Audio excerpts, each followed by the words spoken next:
Hello, I'm Waqar Rizvi, and this is Scope. Thank you for joining us for today's episode.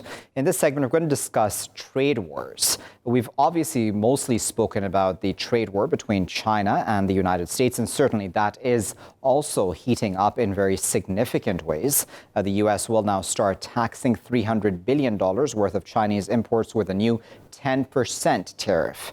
But that does not seem to be the only form of trade tensions around the world. We now have Japan and South Korea also in the midst of trade difficulties between the two. Those reasons behind that are obviously political, but many would argue that the trade war between the U.S. and China is also actually political in nature as well. The South Koreans, for their part, have said that Japan's measures against South Korea, that they will retaliate against those when and if they feel the need to. Of course, the South Koreans worried about how they will be able to export vital parts of devices such as smartphones and other electronic devices as well, how that will be assembled and put together. And that would, of course, affect all of us around the world, as would, of course, the U.S.-China trade war as well. Let's discuss all of those issues a bit further. We're joined now by Guy Burton, who is an adjunct professor of international relations at Vesalius College in Brussels. He's joining us now from London. Guy, as always, thanks for joining us. What do you make of, firstly, the announcement by Trump that now another 10% tariffs will be placed on $300 billion worth of Chinese imports? Well, I think it demonstrates that they're going through a very difficult period with the trade war between the US and China. As you know, the tariffs were first introduced around this time last year, and it was eventually at the end of 2018 that the Chinese finally agreed to sit down with the United States. We've had a number of rounds of talks, but the most recent one was in May, which didn't really sort of resolve. And then in June at the G20, both President Xi and President Trump talked about, getting those talks back on track. And so there were a couple of days of talks in Shanghai earlier this week before the tariffs were announced. So unfortunately, it looks like we seem to be sort of settling in for the long haul with this. Yeah, and with China as not even now the main trading or the top trading partner of the United States, it's been replaced by Mexico and Canada. Just from a purely America first perspective, Guy, I wonder, is that really a bad thing? Yeah, well, obviously, a big reason for Donald Trump's election in 2016 was to protect American jobs, to sort of encourage more American manufacturing. So, this puts him sort of at odds with mainstream Republicans who are much more about free trade. So this is not going to hurt his base at all, because the people who vote for Donald Trump, will be behind supporting him on this. This dispute with the Chinese is only the latest in a number that the United States has been doing since Donald Trump came to office. So there's obviously been a tariff slapped onto the South Koreans and Japanese regarding steel. There was an attempt to try and sort of renegotiate some of the relationship with the European Union, and obviously with Canada and Mexico and NAFTA, the now sort of renamed agreement. This is all part of a wider approach that the United States has taken. I'd also say what's different from Trump, what Trump's done differently from before is, whereas the United States has tended to approach, sort of trade negotiations through sort of the multilateral approach, it's increasingly taking a more bilateral approach. So country to country, in which, of course, it, as the larger country, has much more weight and much more power than the smaller economies it's dealing with. But we're obviously finding China. And then I imagine, Guy, if I may come in here, just again from an America First perspective, doing the best for his own country's interests. Is that true? Because, again, the argument, as you well know, Guy, is that, listen, this is hurting American businesses as well. Mm-hmm. Yeah, and that is obviously it's interesting to see how both the Americans and Chinese governments have responded to this, because they've both been saying that this is going to hurt you more than it's going to hurt us. Trump has said that about the Chinese have said that about the Americans. But what's interesting is that the IMF itself has been reporting and saying, well, actually, this is going to damage, the wider global economy, and it's also going to slow down economic growth for both the Americans and the Chinese in the next year. Yeah. So, okay, let's not just ourselves to the Chinese and the U.S. trade war, because then we also now have these tensions between Japan and South Korea, and we can also obviously talk about U.S., EU. The list is really endless, as you had put forth in your first answer, specifically when the U.S. is involved. But do you think, in some ways, that trade is almost now being used as a weapon when countries have political difficulties with each other? Yes, and it does. It certainly seems like this. That sort of, rather than sort of trying to deal with problems through dialogue, it's almost sort of a reaction is to sort of threaten tariffs to try and sort of bully the other side. I mean, in the case of Japan and South Korea, since you've raised that, there are obviously historical issues related to that. So the current current proposal by the Japanese to sort of delist or sort of take South Korea off the white list stems from a Supreme Court decision last year, in which the South Korean Supreme Court said that individuals who had been sort of victims of forced labor during Japan's sort of imperial past should be allowed to take have compensation from the companies that did that, and obviously that's created a big political rift between the two countries. Japan said that this was all sorted out in terms of compensation and settlements back in the 1965 treaty that normalized relations between the two.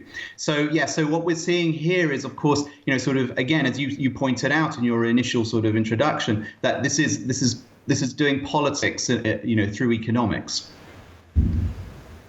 So I wonder, if we're talking about the international economy now, the global economy, do you think in some ways that what we're seeing right now happen between these respective countries that we've both mentioned previously, that globalization in some ways was a trap for many, where if there are now political difficulties, that sort of puts them in a trap where they need to come to a resolution, even compromise on possibly things that a country would not want to compromise on its political stances for whatever reasons. Do you think that in many ways we're all learning that this sort of interdependence was not always going to be a good thing? Yeah, well, I think that's really sort of 2 points that I would sort of take away from what you're saying here. So, I mean, there's always the assumption of free trade, and free trade is good, and that means interdependence between different countries, obviously based on whichever country has a comparative advantage, specializes in that field. I think what's interesting in sort of the last few years has been this sort of shift away from sort of the international sort of multilateral approach, more towards what I suggested before, sort of bilateral relations. That's actually having an effect on sort of the way that we deal with these problems. The World Trade Organization, which was set up in 1995 to deal with precisely these kind of trade disputes and differences, is taking a bit of a battering. It is interesting to see how, on the one side, when it comes to South Korea and Japan, there is some talk about the WTO could be a solution. But on the other side, when we look at the Americans and the Chinese, it's noticeable how much the WTO has been completely sidelined. So that does raise questions about sort of the international rules. If the biggest players in the global economy are not going to play by those, that presents real challenges. When we're looking then towards the future, Guy, at this point in time, do you think that, as you mentioned correctly, of course, the WTO has been fairly muted when it comes to the U.S.-China trade war, but do you think that when it comes to these smaller trade wars, that countries such as Japan, South Korea, and others will now start walking away from the likes of the WTO, realizing that, listen, this is all not working for us? Or do you think that we're all just sort of stuck right now within this system?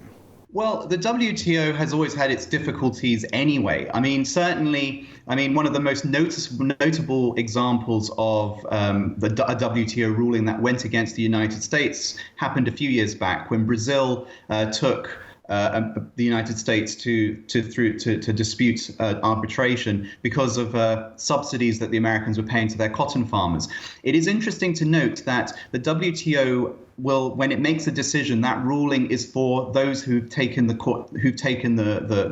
dispute to them. So what was interesting that the Brazilians went ahead with it, but a number of smaller countries, African countries that were also cotton producers and had suffered as a result of the unfair trade advantage that the United States had, they decided not to join that suit with Brazil. So as a result, they did not receive the benefits that the Brazilians did. So there were difficulties already with the nature of the WTO. But what I think is very interesting is to sort of see the shift, especially under Trump, to move away from sort of the use of multilateral institutions like the WTO towards using sort of more bilateral ones. And this has certainly been sort of the driving impetus and motivation of Robert Lighthizer, Donald Trump's main negotiator in these trade talks. All right, Guy, I'll give you the final word then. And we're talking then as consumers then right now about what's happening around the world. I imagine at some point in time, if this starts affecting the rest of us vis-a-vis smartphones or other electronic devices, because that's the concern when it comes to the Japan-South Korea standoff right now, even the U.S.-China trade war, if this genuinely starts affecting in a very large way American consumers, do you think that will then pressurize all of the above governments to step down? Or do you think that at some point it's not actually just about the consumers, that these governments will stick by their quote-unquote ideals? That is the real test, whether consumers will sort of make the distinction between, on the one hand, that they're being asked to pay much more for these particular products, or whether they're prepared to sort of get behind their political leaders. What is interesting to see about the Japanese and the South Koreans is to the extent to which sort of on both sides there is sort of a growing nationalism and a support and a sympathy and support, publicly for what their governments are doing. That obviously resonates a lot because of the historical dimension as well.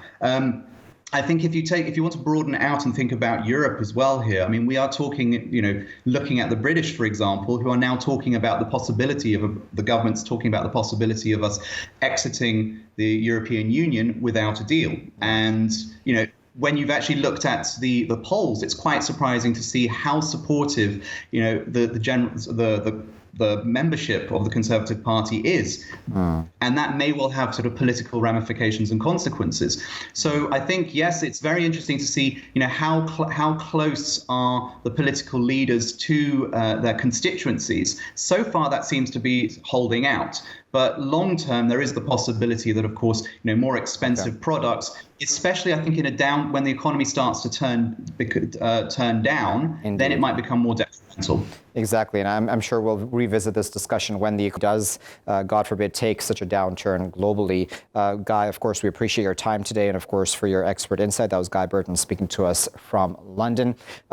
Interesting topic, of course, and it's interesting to see, viewers, how trade is now being used globally, really, as a political tool to try to settle differences between countries on political issues, but then using trade as a weapon to try to make any country's respective point to another. And this, of course, has global ramifications for all of us, especially the Japan-South Korea example that I gave to Guy, as well as that of electronic devices, your smartphone, etc., may very well become a lot more expensive or may just be affected overall anyhow. Will American consumers, will global consumers stand by as our products become significantly more expensive or even are not made available anymore to us? Certainly in a world where consumers have always essentially been able to rule over their countries to an extent and their markets, will this play out well for governments? We'll wait and see here in Scope. Of course, I'll be back there with our next segment after this break. Welcome back, viewers. You're still here in Scope with me, Waqar Rizvi. In this segment, we're going to discuss how the U.S. has formally withdrawn from the INF Treaty. That treaty, of course, was a vital one and has now raised fears of a new arms race, this essential cancellation of that treaty. Russia has denied accusations that it has violated the treaty in the past. Of course, that is why the U.S. has chosen to walk away from this. It had set a deadline of the 2nd of August for Russia to come into what it called compliance. Now, this is not necessarily, in some people's eyes, mind you, a bad thing, where they say that a new treaty that then can be decided upon and agreed upon by more countries, including China and the rest of the world as well, that would be more all-encompassing. So was the INF always set to have been something which was limited with time? And do we actually need a new treaty? Would that make more sense? Let's discuss this a bit further. We're now joined by Pavel Luzin, who is a PhD in international relations. He's an expert in Russia's foreign policy and defense. We're also joined by Gilbert, Doctorow, he is an independent international affairs analyst with a specialty in Russia. He's joining us now from Belgium. And we're also joined by Tim Kirby, who is a political analyst for the strategic culture, and he's joining us now from Moscow in Russia. Tim, Gilbert, and Pavel, thank you all three for joining us. Gilbert, I'd like to start with you. What do you make of the demise, essentially, of the INF Treaty? Well, the fact is there is a commonality between the demise of the INF Treaty and the cancellation of the ABM Treaty in 2002. The commonality is the personality of John Bolton. He was a key figure in the administration of George W. Bush. He is very close to influencing the policies, the security policies of President Trump.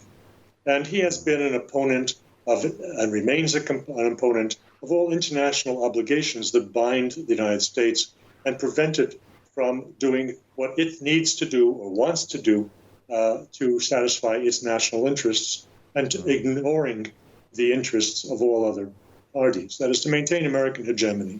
So Mr. Bolton is in both. The news of this particular treaty has been hyped in the press, and it is described very narrowly. To put it more broadly, it is the discontinuation of American-Russian cooperation in security matters. Okay. Pavel, what are your thoughts on that? Tell us about what the thoughts are in Russia itself about this, because the Russians have said, and correct me if I'm wrong on this, of course, that they would then pick up their own weapons development as well. Russia started to develop its long-range land-based cruise missiles more than 10 years ago. And up till now, some of these missiles have been already deployed. So the end of the treaty was a matter of time, and currently, the treaty is dead. But I'm afraid that Russia is not interested in further treaty, in new treaty in this area. I mean, the area of medium-range missiles, because of, in comparison with NATO military capability, Russia is weak enough. So these long-range land-based cruise missiles allow Russia to make a kind of in comparison with NATO military capacity. Okay, so Tim, what are your thoughts on this? Because this is not the only treaty that we can talk about between the U.S. and Russia. We also have what many would argue is the most important agreement of the old Cold War. That's the New START that limits long-range nuclear weapons, and that's set to expire in February 2021. Is this all a precedent for that also to fall apart? And again, as Pavel there said, do you think it's also just Russia thinking, listen, NATO is so much stronger, arguably, and is close to its borders, that Russia just isn't really as interested in these treaties anymore? I think Russia is mostly thinking that NATO is far more irrational, because the real issue here is not who has how many missiles. Because first off, I have to preface this by saying that there's this current trend that weapons are bad. Everyone just thinks it's a weapon, it's bad. Nuclear weapons are powerful, therefore they're super bad, right? But in reality, the fact that nuclear weapons exist and there's been a condition of mutually assured destruction for the entirety of my lifetime has saved me from being drafted to go fight in some sort of apocalyptic apocalyptic war. So in many ways, nuclear weapons aren't such a bad thing as they allow us to live in a tense but more or less peaceful world compared to the beginning of the 20th century, right? Now, the thing that Russia should be concerned about is we've seen a lot of aggression, bizarreness from Washington in terms of their foreign policy, and one has to be concerned that at some point the bigotry, Russophobia, and stereotypes that they have that Russia is somehow some sort of pathetic country that can't really do anything. When the strategists and the people at the top really actually start to believe that, someone is going to say, hey, let's do the first strike. Now is the time. And that's, I think, what's the real fear from the Russian side. Gilbert, I wonder what we make of that, because, obviously, Gilbert, the other side's argument is the polar opposite. They would say Russia is the aggressor in the region and, in fact, around the world, and that Russia has its hands in many pies, and that it's Russia that needs to stand down, and that is why this treaty fell apart to begin with, because, again, as you well know, Gilbert, the accusation was back in 2014 by Obama, who first came up with this accusation that Russia, in fact, breached the INF first. Well, this is a spitting contest as to who breached it first. Both parties, both the Russians and the Americans, were not fully loyal to the principles of the treaty. But I'd like to go on to the question of where do we go from here and what does this mean? Is there a new arms race that's going to come out of this? Point is, there has been an arms race, as Pavel was indicating, since 2004. The Russians have been very actively reacting to the strategic threats and the tactical threats that they saw ever since the United States left the ABM Treaty. And they have put in place, as announced by President Putin in March 2018, and is further refined in February, the end of February 2019, in his annual speech to the bicameral legislature. They have put in place whole new systems of weapons, which mean that the discussion of the narrowly defined medium-range missiles is almost irrelevant. The Russians have done what they can to essentially neuter America's attempted superiority in strategic arms, and they have secured themselves by unleashing new weapon systems and completing their own arms race successfully, by my add.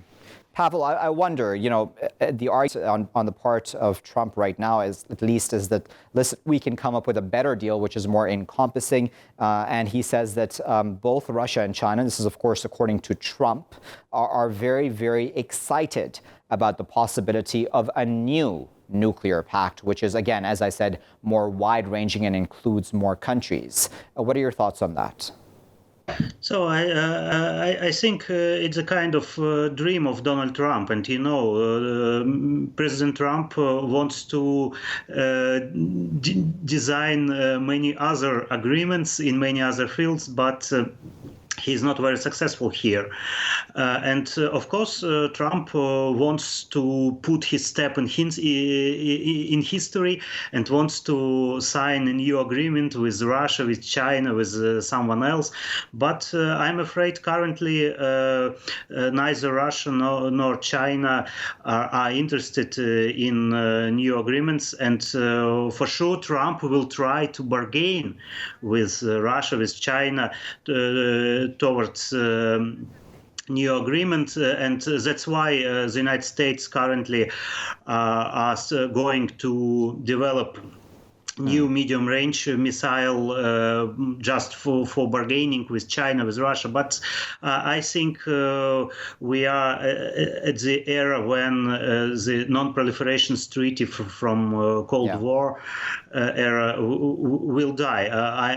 I'm a pessimist here.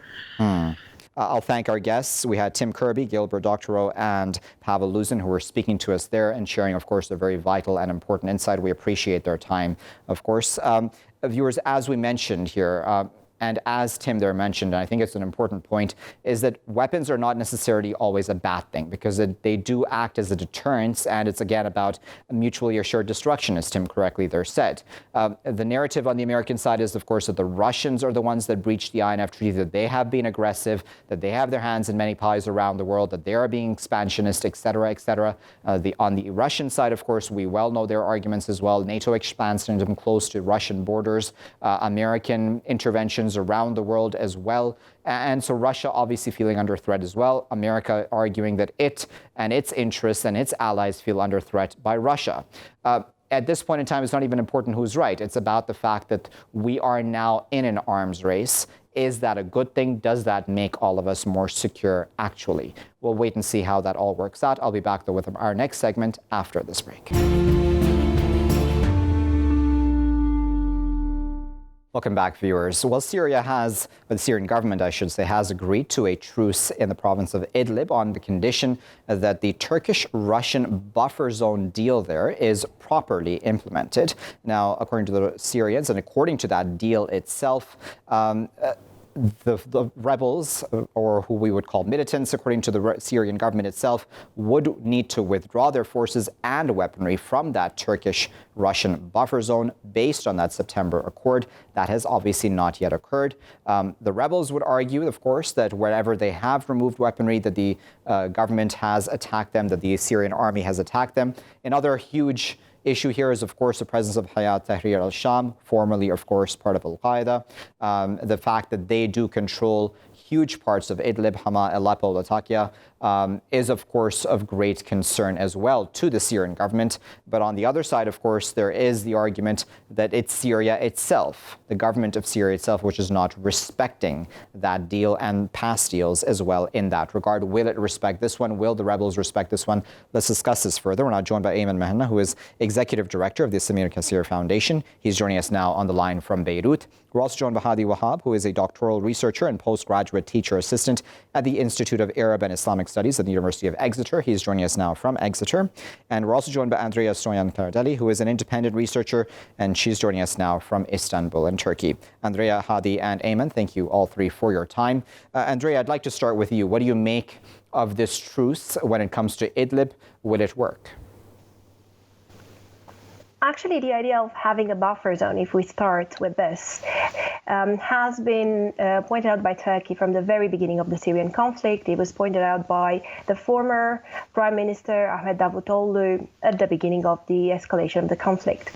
The buffer zone deal that was reached between Turkey and Russia in September, unfortunately, has never really been implemented, just because it's a lack of trust between the rebel forces and the Syrian government, who anytime the Syrian forces, the rebel forces, left the guns, started to attack again. So, of course, the rebels would never, or at least for now, it is very hard for them to trust that in case of renouncing of the guns, of the munition, the Syrian government will not attack them again. Then there is Turkey, who has not been convincing enough to the rebel forces that they back, basically. They have not been able to convince them to give up the munition. And it's actually very ironic here, because they expect this from the US, because if we look at last week at Jefferson's visit to Turkey and negotiations they had regarding a buffer zone in northern Syria, they expect US to convince the militia that they back up to give up the munition, but they cannot do the same thing in Idlib. And honestly, I think it's a really long way to go still. Indeed. Hadi, this is certainly a complex situation. From day one, it seemed like Idlib would always be an issue, right? Because when any evacuations would occur from areas that Syria would claim it's liberating, all those rebels / militants, whatever you want to call them, would then be transported to Idlib. So now, how does one really deal with that situation in Idlib in a logical fashion? We've spoken, I guess, with you about that before. There's a problem in Idlib that Hayat Tahrir al-Sham has nowhere to go, even if what they call the moderate fighters backed by Turkey will have to do something about that. Because yesterday the Russians and Astana said that there are 5,000 to 6,000 foreign fighters in Idlib who are working with Hayat Tahrir al-Sham. So even if those went back to their countries, whether to China or whether to Europe, they're gonna face a problem. And the Russians are saying that they have they're high equipped. So there's a problem in Idlib, and we're not seeing that there's 3 million people in Idlib, and another wave of refugees is gonna drone all Europe and Turkey, and the Turks were saying that the Syrians are our brothers 5 years ago. Now they don't want them anymore. This is a problem for everyone. But I guess what's going on in Idlib, we have to see the bigger picture. It's becoming a geopolitical competition and confrontation between everyone. I guess even the UAE and Saudi Arabia now are trying to, even tacitly, to back the Syrian regime against Idlib, because the competition in the Middle East is becoming Sunni rather than only Shia-Sunni between Iran or Saudi Arabia. Unfortunately, we have to call it by these sectarian terms. Yeah. So Idlib is becoming a geopolitical confrontation between the Americans, the Russians, Iran, Syria, Turkey, and everyone. So that's the bigger picture, and there's no solution that's looming right now. Indeed, and on that last point, Ayman, I wanted to ask you, because that isn't the reality, isn't it? That no one out of all of the above really actually has a solution for Idlib, do they? They don't have a solution for Idlib, and unfortunately, they don't have a solution for the Syrian conflict in general. The people of Idlib, first of all, the civilians of Idlib, have been under so much pressure, so much bloodshed, basically, over the last few months, in particular, after all the rebels and their families from the other regions in Syria went to Idlib. And the idea that Idlib was a safe zone, relatively safe zone, was actually only based on thin air statements by the different authorities. People trusted that the American presence would maintain some kind of support, the American also aid to the people in Idlib, that it would continue. It didn't actually materialize, and Trump stopped all forms of humanitarian aid in Idlib. That the Russians would be actually negotiating with the Turks, well, it's only now that they managed to find some kind of common ground after the arms deals between Russia and Turkey have also gone through on a totally different front than what's happening in Syria. But the people of Idlib lost many months. Tens of thousands of lives were put in danger, were killed, were lost over the last few months because of just too little, too late. You know, Andreea, I was reading a report earlier today too, the humanitarian effects of all of this, the human cost of all of this when it comes to not just Idlib, but all across Syria. But of course, we can talk about Idlib as well specifically. And of course, the human cost is very, very high. If we're talking also just about sanctions on Syria, sanctions of all forms, and then of course, attacks in Idlib, attacks throughout the country, this geopolitical bickering and battle over different parts, mind you, across Syria. It's not just Idlib, actually, where many powers, external powers, are fighting over. How do you see this playing out? Because it makes for an extremely confusing situation for anybody who's trying to actually see what the future holds, doesn't it? Definitely, I totally agree. Actually, the civilians have been the ones that have lost the most from this conflict. And I'm kind of directly involved in this. I was there when the conflict started, and I have been following the situation throughout my PhD. And definitely those are the ones that have lost the most. Again, what has been underlined so far, the geopolitical context, the geopolitical fight that has begun long ago, and that kind of focuses in this area, is actually a consequence of the fact that every single side involved just follows its own national interest at the cost of Syrian civilians, at the cost of Syria as a country. Every side involved in the conflict, whether it's Russia, Iran, Turkey, USA, they all have their own strategies within the country, but none of them is sufficient enough or is good enough to have a Syria again, one Syrian nation again. And unfortunately, there is no long-term solution for this conflict. It was touched a few moments ago, it was touched at the topic of the S-400, the deal between Turkey and Russia. Actually, Idlib is one subject that can break the deal between Turkey and Russia. It's one subject in which Turkey and Russia do not really agree. And actually, the whole Syrian conflict, although they are partners, although they are the three musketeers, if you want to call them like this, Iran, Turkey, and Russia.